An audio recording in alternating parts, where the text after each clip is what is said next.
live, and and now we enabled video. So I haven't been really doing the live thing that much. But I figured I'd take a minute. I know I'm going to stop here soon, so I just want to kind of ask some questions with you.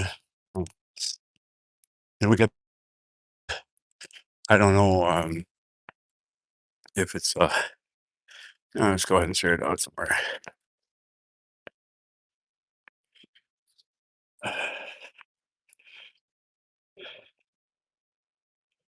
There you go.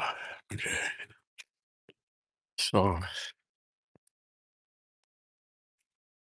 I don't know if anybody knows what the heck this is about. Um, that's what, I don't really pay attention to all the main narrative junk. Um, but I just can't imagine how much more oppressive things have gotten than they have been in the last 40 years as far as a country wanting to burn something cleaner than polar oil and being still kind of stuck in a community of scholars, um, with a elephant in the room painted to look like a tree or a couple of, or a bunch of trees. Um, you know, is it possible that we could use some other schools of science, some other fields of science that haven't been in play in a while, and then all of a sudden make it worthwhile and possible to do something as constructive as utilizing things like magnet motors and steam power. At one time, there was a automobile that was manufactured by a company named Stanley that actually ran on steam, and I think it actually picked up. There's a number of companies that made steam cars. Yeah, Jay Leno owns one, I think. But I mean, with the amount of fuel to heat that steam, would that be less or more than the amount of fuel that would take to just power the car on its own? Head scratch, head scratch. Not sure. Uh, but it is a question that if we were going to go ahead and do something as oppressive as not have those types of cars, or find out whether it was or not, we probably need to know the answer, right? Just saying. Um, so, and the reason I bring all that up is just it's just one of these energy things where you've got countries, you got even some of the states in our country that are dealing with oppressive energy prices to the point where they can't even get the goods that they're looking for import because everybody's, you know, sitting there with their willy in their hand wondering what to do. And it may have been that if the world was built based on the shit that we knew was possible and we could just all admit it to one another in and outside the community of scholars, would we be in these problems? Okay. And like, ironically, uh, you got a community of scholars that's heavily leaning one way. When they'd be the solution the whole time if they could go as far as to risk it all on being fucking honest with themselves about what the hell is possible. Even if you would only go that way to try to see by accident, hey man, I don't want to cross any lines asking any, you know, iffy questions. I mean, that could be credibility suicide. They'll be assassinating my character and everything if I continue to ask these questions out loud, especially around the students. Because God forbid a new generation get a fresh set of questions and carry them to the point where they're doing something with them. Huh? Wouldn't that be fucked up? Oh man, that'd be atrocious. Or not. So while we're sitting here playing these fucky games where we do these live action role play where people actually die, um, collateral damage is a thing. And when there's an objective to be accomplished, even if it's outside of your favor, we're going to sell it to you like it is.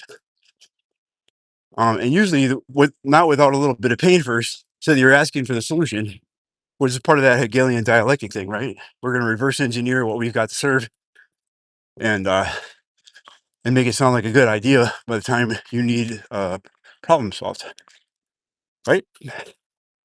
Yes. Anyone? Um, Anybody breathing out there? So hopefully you are. Hopefully you got a warm body too. Um,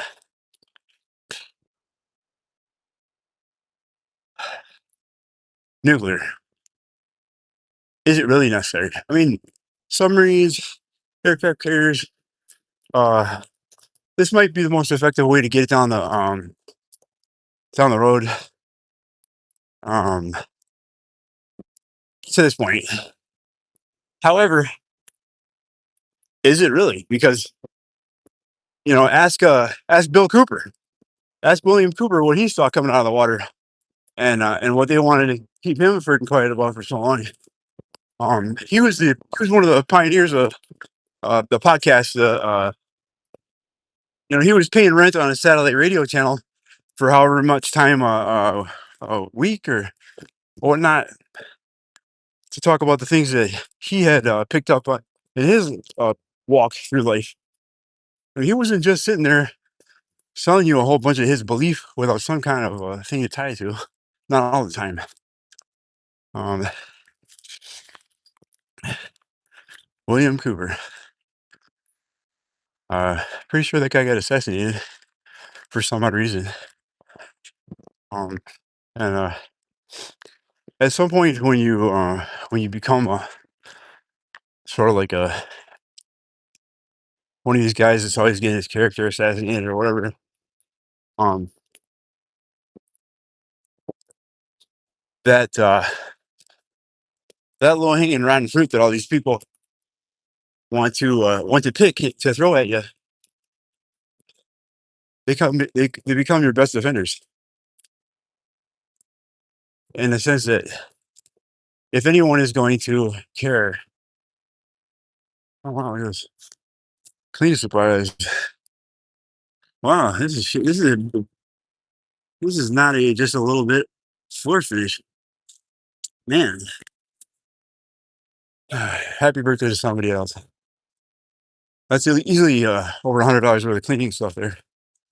But you just got to think outside the box a little bit. But here's the trick: um, nobody's going to tell you if you don't know that on the outside of the box, motherfucker. I don't know why they don't tell you shit.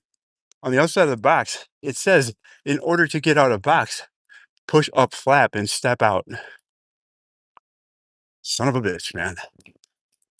Like, you mean all this time, y'all motherfuckers didn't tell me what it said on outside of the box? Thought you didn't want to be here. Wait, I mean, I didn't want to send you off or anything, right? And I say it like that because I'm at a point in life where we want to present questions, not answers. Because if you're not ready for the answer, that could be very disruptive. And the goal is not to make people lose their marbles any more than they've already been lost or taken.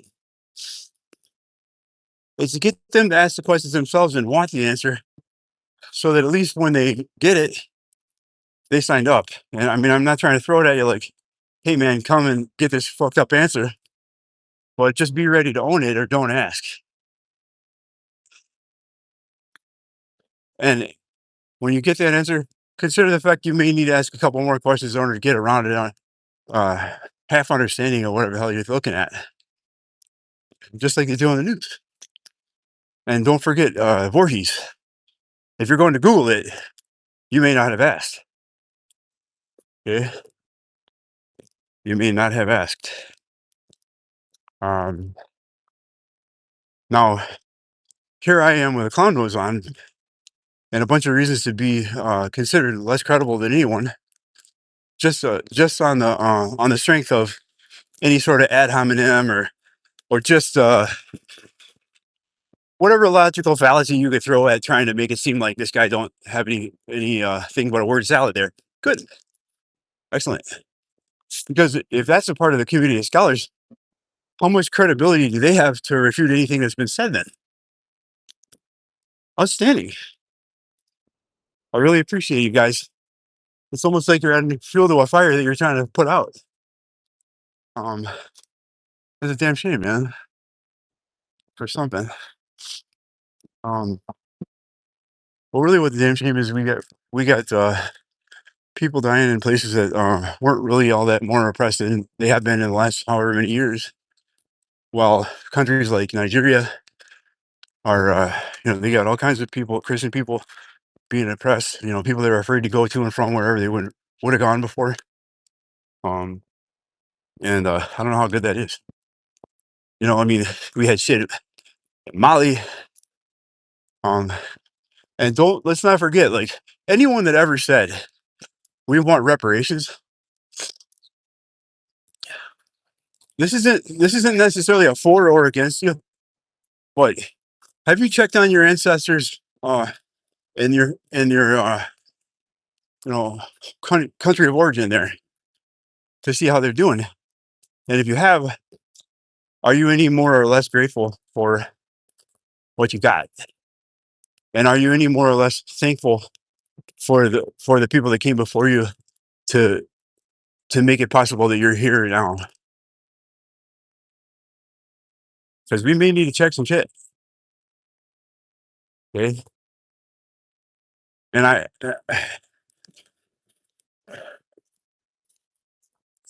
I feel like if I could be considered any less credible, if I could be uh giving any more mud at the ready, why not? Why not just start talking about it? Because um yeah, man, come on. I know there are a lot more people that have more to lose. Or if you think that we do need to talk about it, then it would be a sad thing to see somebody that's actually willing to bring things up, even in a hodgepodge word salad, to see them go anywhere but up in the most constructive way. And I hope that would include you, not alienate you. You know. But in order to become part of this sort of a liberation from the things you have not been told, from the things that you have not been allowed to ask about, or when you do, you get shut down at some point because the sources you're looking at are not delivering what is there to be found, such as, hey, Voorhees, hello, anybody? Um, or you ask your professor and they get weird with you, like, hey, fuck you mean, dog? Like, I'm asking a question. It's a thoughtful question. Like, see me after class. What do you mean see me after class? I didn't do nothing wrong, right? Or did you?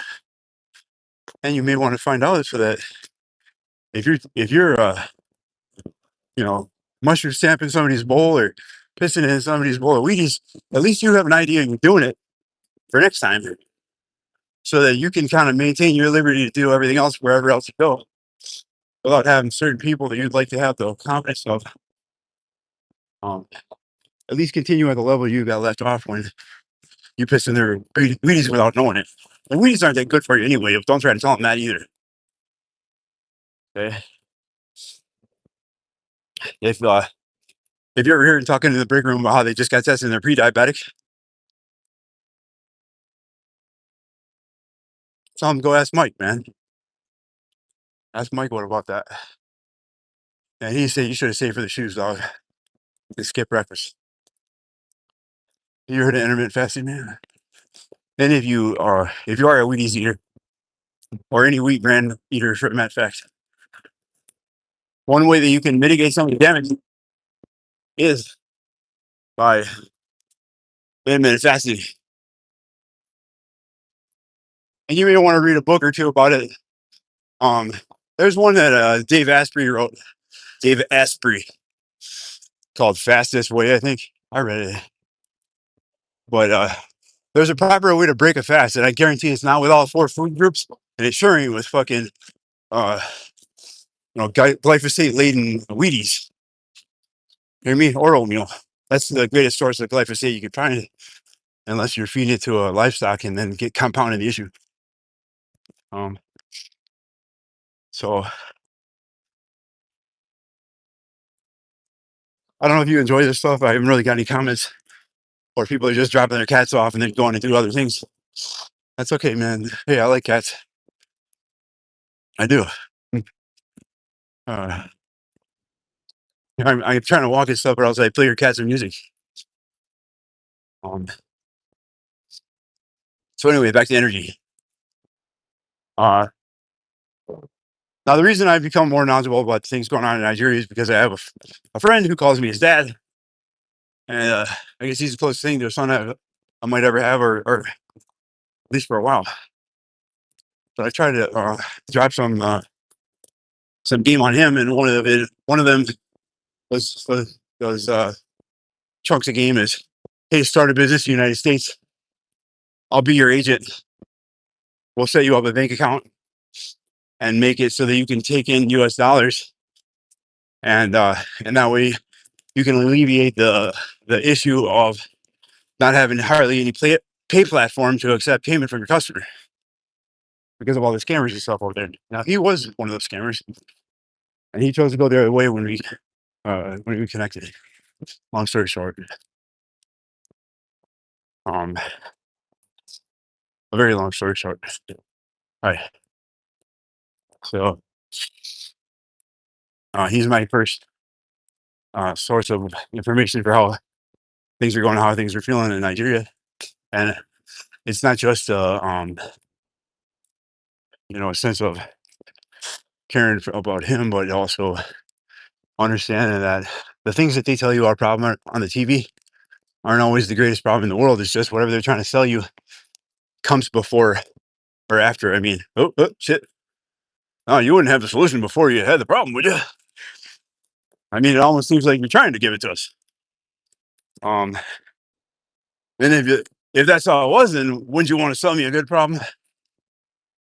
So anytime you got a news story, especially in the global news or national, what you got to think to yourself every single time is, what objective does the solution to this problem accomplish? Or what part of an objective does the solution to this problem accomplish? Now you're starting to get a real comprehension of what's happening here, rather than just being sold a logical fallacy at face value, as if it's hard, fast currency. Okay. So I came up with an acronym the other day. I know I'm jumping around. So what? I'm walking down the road. Listen if you want.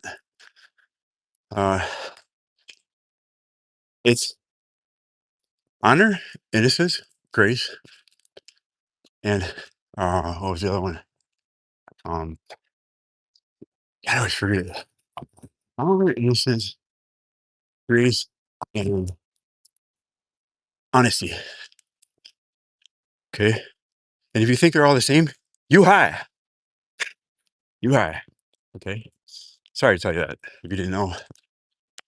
But they're not all the same. And depending on what roof you're under, it may have more significance to you than at other times in another place.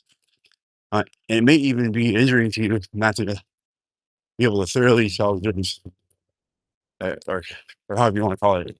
Hey, as long as you got an idea, like you just start throwing words at it and try to get it out and see if anybody understands you, and they can ask questions if they don't get it. You don't have to be a scholar. You just have to see the problem and be trying to solve it out loud. If you think you're not good enough to participate in the conversation, just get off the news for a while, and you'll start to see how many parrots are your friends. It doesn't mean that it's necessarily bad to have a parrot as a friend. Just know that there's some people that are going to repeat the problem, announce, and there are other people that are going to be doing something else, like trying to solve the problem. Okay, what do you want to be? I mean, hey, you choose again if it's not working out. Okay, uh, life, liberty, pursuit of happiness. At what point is the safety of disbelief a religious freedom? Because if you are free to believe what you want to believe and practice in accordance with those beliefs in your house, does that still make it okay to seek the shelter of disbelief when it really might be that you're just saying you don't believe it when you know damn well it's true? Or is there something less savory about that? Is there? If you know it might be true, if you have a hunch it might be true, and you seek the shelter of disbelief, what does that make you? I mean, I'm not going to call names, but maybe we could have somebody from the audience chime in with some ideas just to save me from having to say it myself. And I ain't trying to get toothy, but we can imagine that some of the answers could be a tiny bit at least, because we're in a world now that requires lots of energy. Where are you gonna get it? Gas prices going off, like it's just instantly oppressive to all these people that never take the time to look around and think, do we really need this? Like, hey, what happened to that pickup truck they got like 100 something miles a gallon on? Why the fuck aren't they fucking tuning in like that? And it's almost like the oil guy's taking the car guy out for blowing hookers on Monday nights while he lies to his wife and tells her he's going to Bible study. And at the end of the freaking day, we still got 30 mile a gallon cars like we have for however much long, like, dude, you can't call it high tech. You can't call it up to date when the doggone, you know,